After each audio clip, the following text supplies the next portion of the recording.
Hello everyone. இது வந்துட்டு second year fees ரிலேட்டடான வீடியோ ஓகேவா. ஸோ நீங்கள் மெட்ராஸ் யூனிவர்சிட்டியில் படிக்கிறீங்க, அதாவது டிஸ்டன்ஸ் எஜுகேஷனில் படிக்கிறீங்க அப்படின்னா வந்துட்டு உங்களுக்கு இந்த வீடியோ யூஸ்ஃபுல்லாக இருக்கும்.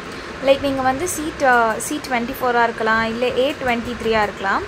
ஸோ உங்கள் எல்லாருக்குமே வந்து MBAனா அது எல்லா டிபார்ட்மெண்ட்டுக்குமே வந்துட்டு செகண்ட் இயர் ஃபீஸ் வந்துட்டு பே பண்ண சொல்லியிருக்காங்க. ஸோ உங்களுக்கு தெரியும், ஃபஸ்ட் இயர் ஃபீஸ் வந்து நம்ம ஜாயின் பண்ணும்போது பே பண்ணியிருப்போம், இல்லை அட்மிஷன் போட்டு கொஞ்சம் நாளுக்கு அப்புறம் பே பண்ணியிருப்போம். ஸோ அப்போ தான் வந்துட்டு நமக்கு இதுவும் கொடுத்துருப்பாங்க, ஐடி கார்டு, அதுக்கப்புறம் புக்ஸ் அதெல்லாமே வந்துட்டு ஃபஸ்ட் இயர்லேயே வாங்கிட்டுருப்போம். ஸோ செகண்ட் இயரில் வந்துட்டு உங்களுக்கு ஃபஸ்ட் இயர் விட கொஞ்சம் கம்மியாக இருக்கும். நீங்கள் வந்துட்டு வெறுமனே ப்ராஜெக்ட் இல்லாமல் எடுத்திங்கனாலும் ப்ராஜெக்டோடு எடுத்திங்கனாலும் கொஞ்சம் கம்மியாக தான் இருக்கும் ஃபீஸை. ஸோ அது வந்து எவ்வளோ அப்படின்றது வந்து பார்க்கலாம். ப்ளஸ் எப்படி பே பண்ணணும், ஆன்லைனில் எப்படி பே பண்ணணும் அப்படின்றதும் நான் வந்து சொல்கிறேன் ஓகேவா.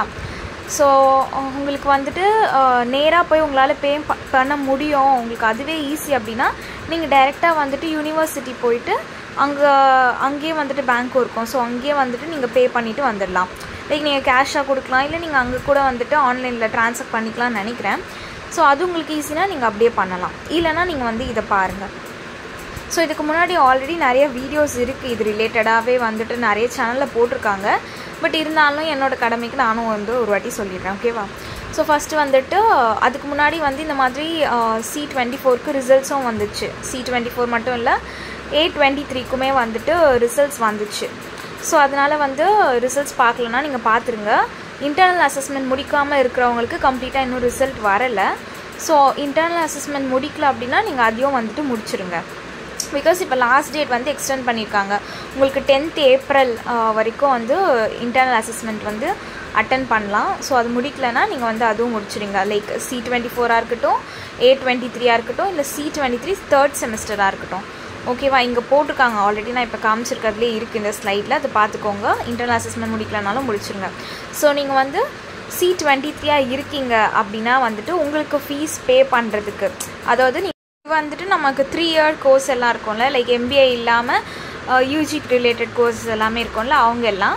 ப்ளஸ் நீங்கள் வந்துட்டு C24 MBAவாக இருக்கட்டும், இல்லை மற்ற எந்த கோர்ஸ் எடுத்தாலுமே C24 பேட்ச்க்கு April 20th வரைக்கும் டைம் கொடுத்துருக்காங்க.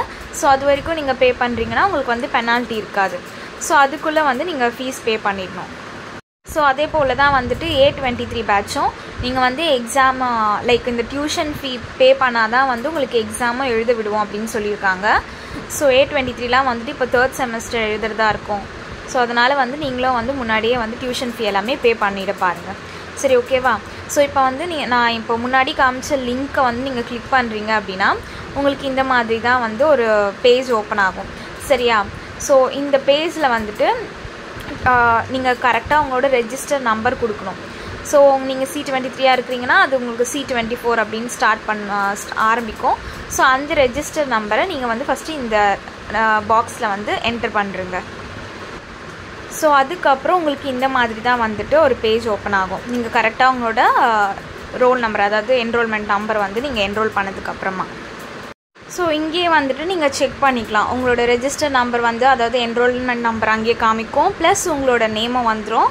அதோட நீங்கள் வந்துட்டு எவ்வளோ ஃபீ பே பண்ணணும், அதாவது செகண்ட் இயருக்கு எவ்வளோ ஃபீஸ் வந்து நீங்கள் பே பண்ணணும் அப்படின்னு காமிக்கும். ஸோ அதுக்கு கீழே வந்துட்டு உங்களுக்கு ப்ராஜெக்ட் வேணுமா வேணாமா என்ன இருக்குதுன்னு பார்த்தீங்கன்னா, did you want to opt the project, அதாவது உங்களுக்கு ப்ராஜெக்ட் வேணும் அப்படின்னா நீங்கள் வந்து எஸ் கிளிக் பண்ணுங்கள். ஸோ வேண்டாம் அப்படின்னா நோ ஓகேவா. நல்லா புரிஞ்சுக்கோங்க, ப்ராஜெக்ட் வேண்டாம் அப்படின்னா நோ தான். ஸோ நீங்கள் வந்து நோவே செலக்ட் பண்ணுறீங்க அப்படின்னா 17,600 ஓகேவா. ஸோ அப்போ வந்து உங்களுக்கு ப்ராஜெக்ட் இருக்காது. மொத்தமாக நீங்கள் வந்து 4 பேப்பர் மட்டும் எழுத போகிறதா தான் இருக்கும். நீங்கள் ப்ராஜெக்ட்காக எதுவும் பண்ணணும்னு அவசியம் கிடையாது. ஜஸ்ட்டு நீங்கள் வந்து எப்போவும் மற்ற செமஸ்டர்லாம் எழுதுகிற மாதிரி ஜஸ்ட் வந்து நீங்கள் தியரி, அதாவது எக்ஸாம் மட்டும் எழுதினா போதும். ஸோ அதுக்கு வந்து 17,600 ஓகேவா.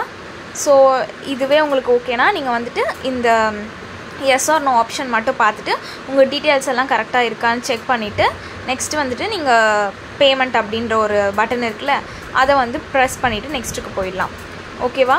ஸோ நல்லா பார்த்துட்டு அதுக்கப்புறமா வந்து ஒரு ஸ்டெப்பு பொறுமையாக பண்ணுங்கள்.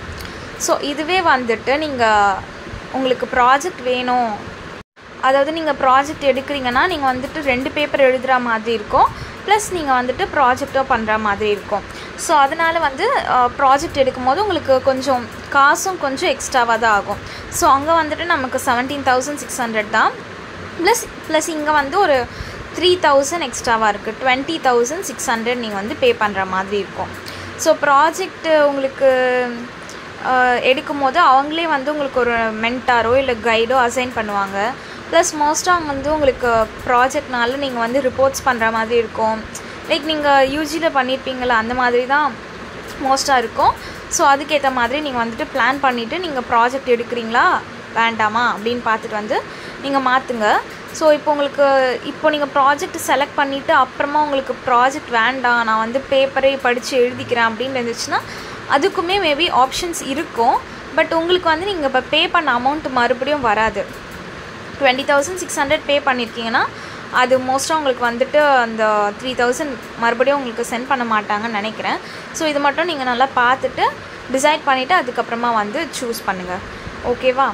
ஸோ இதுதான் இப்போதைக்கு. இது உங்களுக்கு ஓகேனா நெக்ஸ்ட் இதுலேயும் பேமெண்ட் வந்து கிளிக் பண்ணிவிடுங்க. அதுக்கப்புறம் இது பண்ணதுக்கப்புறமா இந்த மாதிரி ஒரு பேஜ் தான் வரும்.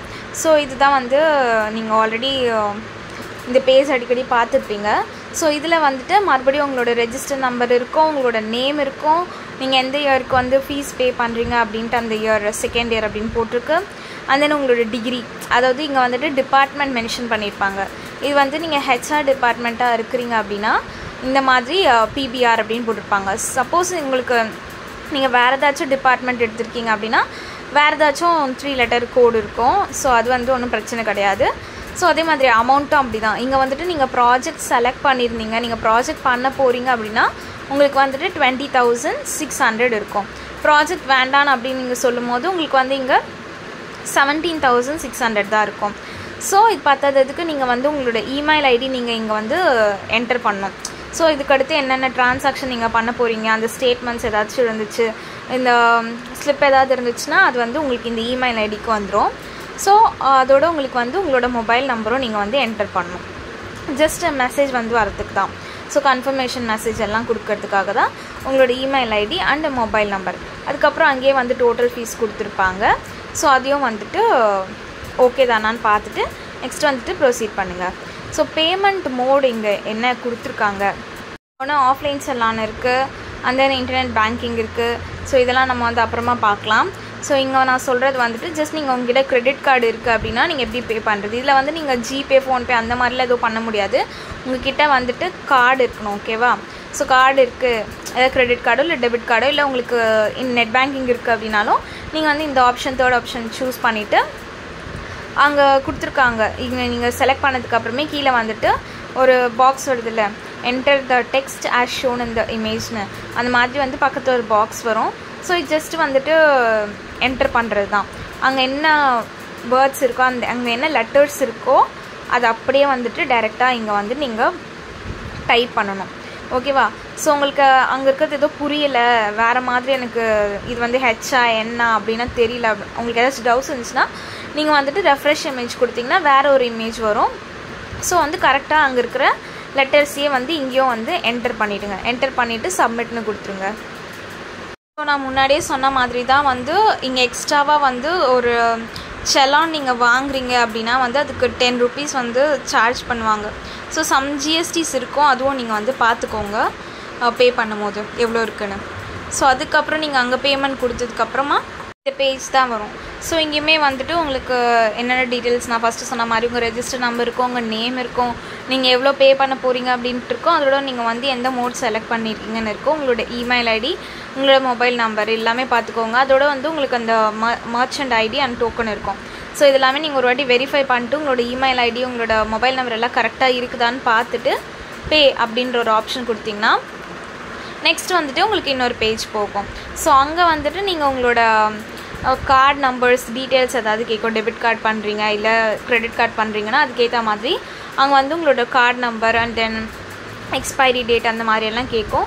ஸோ அதெல்லாம் நீங்கள் வந்து கரெக்டாக என்டர் பண்ணிவிடுங்க. நான் அதெல்லாம் இங்கே அட்டாச் பண்ணல, பட் இதுக்கடுத்து ஈஸியாக தான் இருக்கும். உங்களுக்கு ஏதாச்சும் டவுட்ஸ் இருந்துச்சுன்னா நீங்கள் வந்து என்ன தாராளமாக கேட்கலாம். ஸோ இதுதான் பேசிக்காக நீங்கள் ஃபில் பண்ண வேண்டிய விஷயம் இதுதான். அதுக்கப்புறம் உங்களோட பர்சனல் டீட்டெயில்ஸ், அது வந்து உங்கள் கார்டு நம்பர் அந்த மாதிரி உங்களோட இது ஏதாச்சும் அந்த மாதிரி தான் இருக்கும். ஸோ இதை ஒர்க் பண்ணி பாருங்கள். இந்த வீடியோ மட்டும் இல்லை, நிறைய வீடியோ இருக்குது. நீங்கள் வேணும்னா அடுத்தடுத்த வீடியோ வந்துட்டு யூடியூப்லேயே பாருங்கள். ஸோ ஈஸியாக தான் இருக்கும். பட் இது ஒர்க் ஆகலை அப்படின்னா வந்து நீங்கள் நேரில் கூட போய் ஒரு வாட்டி யூனிவர்சிட்டியில் கேட்டுக்கோங்க. எதாவது டவுட் இருந்தால் கமெண்ட் பண்ணுங்கள். சேனலை சப்ஸ்கிரைப் பண்ணிக்கோங்க.